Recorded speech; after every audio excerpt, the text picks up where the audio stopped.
Okay, so I want to show y'all how to fix a drop stitch. I'm in here in my kitchen, working on stuff because I don't want to be in my craft room. So this happened right here. It randomly dropped a stitch and I didn't realize it. And if I pull it, the whole entire line here is going to end up coming undone. So you can see it stopped right here. So I'm going to catch it from right there. I've already cut my end short.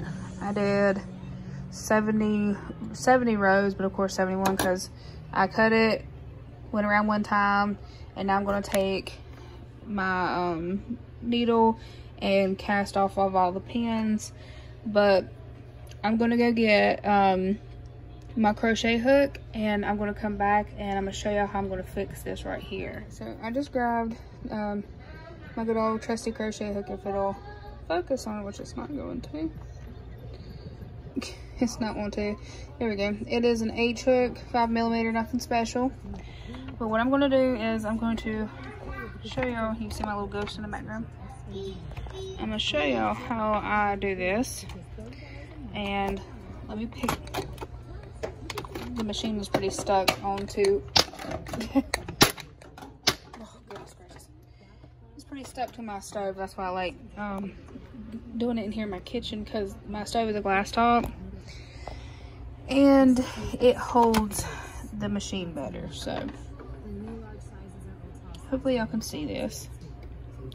I think I got it to focus. So what I'm going to do is I'm going to go and grab that last stitch here. And what you're going to, and that's why they give you a crochet hook in the kit. So what you're going to do is you're going to hold that loop up and then pull this loop and do it again.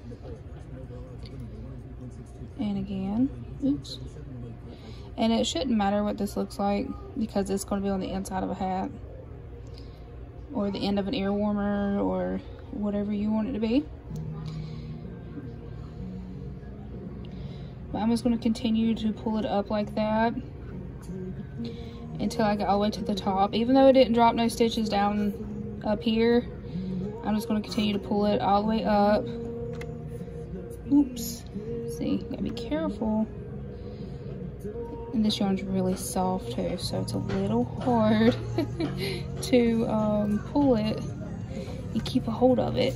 Okay, we're right here at the end, so I'm gonna pull a little tighter and get this right here, and then hopefully y'all can see.